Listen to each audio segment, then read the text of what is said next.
Hello everybody, welcome to my latest video. This is going to be a back catalogue review of Skull and Bones.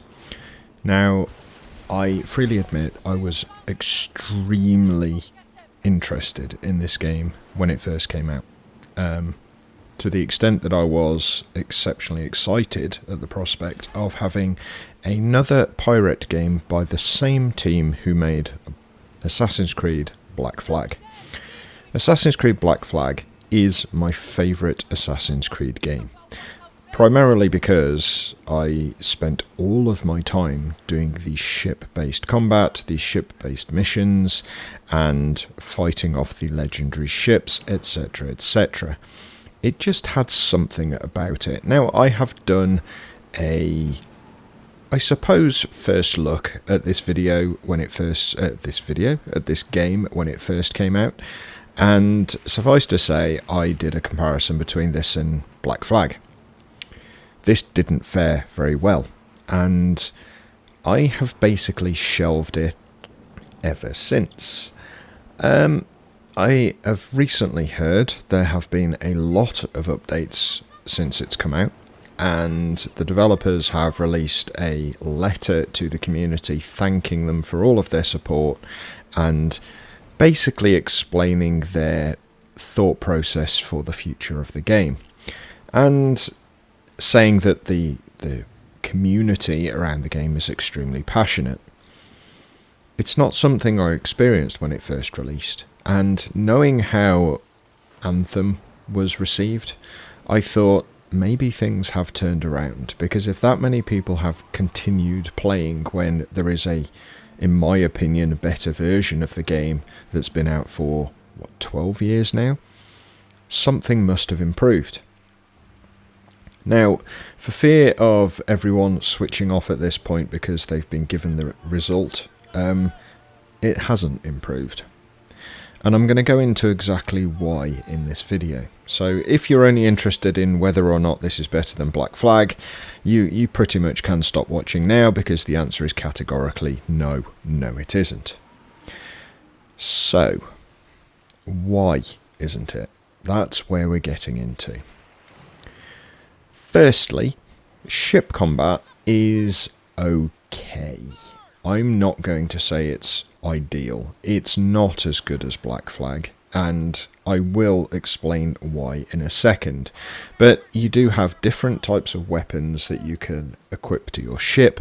You will have your side cannons, you will have mortars, various other weapons that you can utilise.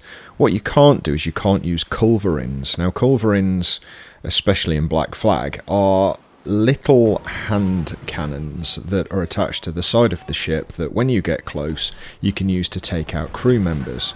So they were extremely useful once you'd done the majority of the damage and you were pulling in close to do a boarding action.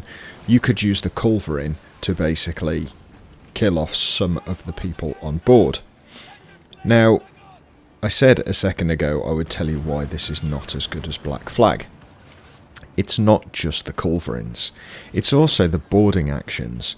Now, I was hoping that this would be one of the things that they improved, because when you come to board in this particular game, you literally fire a grapple hook at the enemy ship, which is fine, it's what you did in Black Flag. But in this game, all that happens is it tightens the rope, slams the boat into you, and you grab a load of loot. That's it. There's no boarding, there's no fighting on board the other ship. There is literally nothing. Now, Black Flag, and there are going to be a lot of comparisons here, Black Flag had a full Navy flotilla based system where you could, in theory, create your own pirate empire. I was hoping this was going to be basically Black Flag without the Assassin's Creedy bits, and by that I mean the parkour and the animus and the story. It really isn't, and it's missing a massive trick, because graphically it's better than Black Flag, which is to be expected as Black Flag was a PS4 game. In fact, it may have even... no, it was PS4. This is PS5 era, and it's been designed for PS5 and Xbox Series X and possibly PC. You would have expected it to have had a lot more going for it, but you do not board. You cannot basically take some of the crew, which you could do in Black Flag. You could recruit them rather than kill them all. It's a massive, massive hole in the game. Now, if I'm being perfectly honest, if you just want to sail around in a ship and do nothing else, then this game might be okay for you. It's kind of Black Flag light in that respect. There is getting out of your ship, but the only place you can get out of your ship is in towns. And it's only to go to basically find a job or find an item. There's nothing else that you can do. Now, when I first started playing, I did see that you could go and harvest materials, and I thought, great, you're going to be able to jump out and do an Ark style hack at a tree with an axe or something similar. No, you don't. You have a silly little, basically, mini game where you have to stop a bar within a certain band, and that allows you to gain X number of the material. You're still in your ship. You don't get out at all. So it's literally a ship harvesting trees or rocks or crystals or whatever else it might be. And it just doesn't make any sense. Now, when you're on your ship, as the captain, you cannot move around at all. You are your ship. So in this game, you play as the ship. And the only time you play as the captain is when you go to one of the aforementioned towns. In Black Flag, you played as Edward Kenway with a ship. So the ship was its own entity and you were your own entity.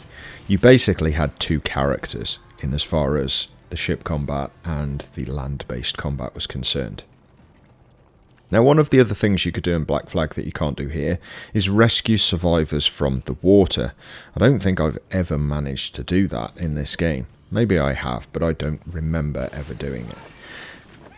Again, it's something that was really good for the time in Black Flag and would have been absolutely amazing to add here. I was under the impression when this game first released that this was going to be the pirate adventure. It's not a pirate adventure, it's a ship adventure based in the time of pirates. There's nothing piratey about this at all. You don't go with a cutlass or anything along those lines to go and bury treasure or anything of that nature. You literally sail around in a ship, shooting things and looting the boats. You have missions that you do get from the towns, but it's very by the books. There's nothing outstanding. And I really, really, really wish that they had just taken the ship combat and the ship-based stuff out of Black Flag and transposed it here. You can't even jump in the water. So there's nothing to do in the water at all. No swimming, no hunting. Well, you can hunt, but again, you hunt as your boat. And you can only hunt when you're a specific type of boat. You can't do ship hunting if you're in a warship or anything of that nature.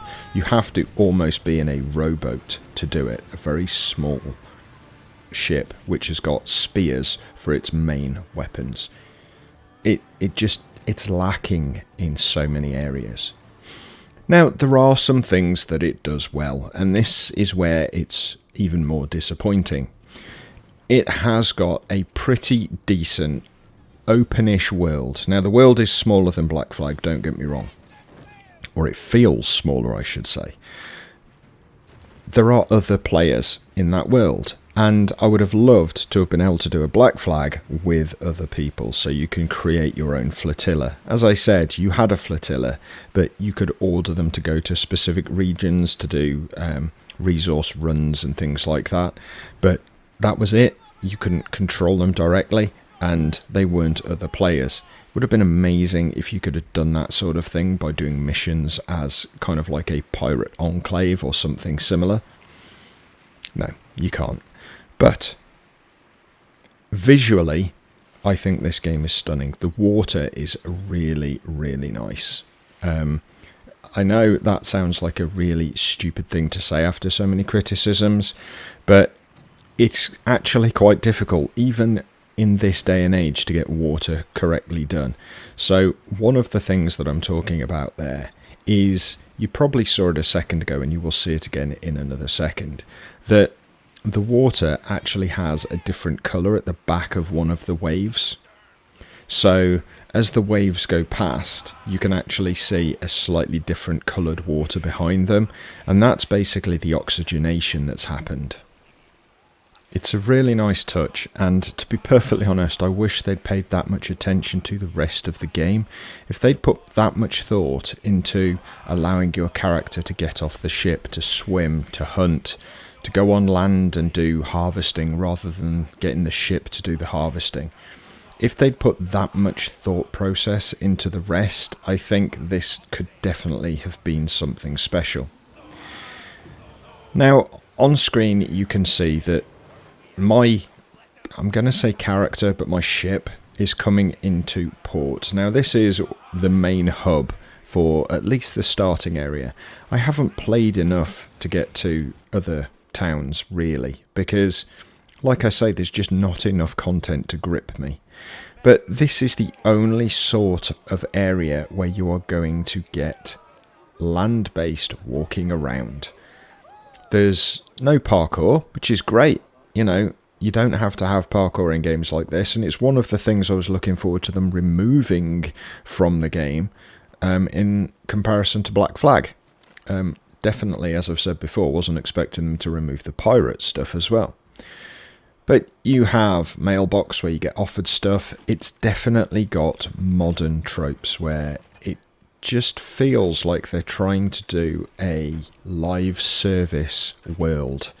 And, you know, I get it. A lot of games these days want to be live service because they want to last for a very long time and just add to this game rather than making new games. I get it. And if the game was good enough, I would say that's a brilliant idea.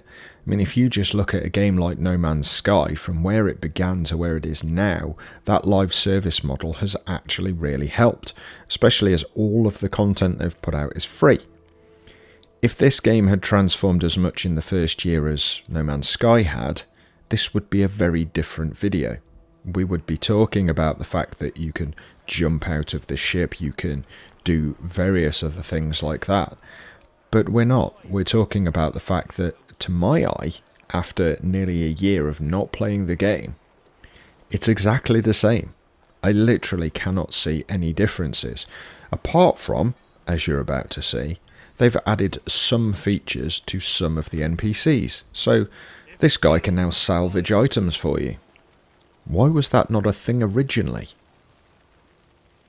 Very, very odd that they omitted certain things. So, we've said visually it's not too bad. It's not the best game, but it's definitely not a bad looking game. Like I say, I'm quite impressed with the water effects.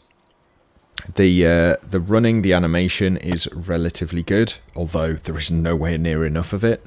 The ship animations are very good, although again, it would be nice if you could get off your ship, or even just get off the wheel of your ship and walk around your ship, but you can't. Overall, definitely still not worth buying unless you can get it really cheap.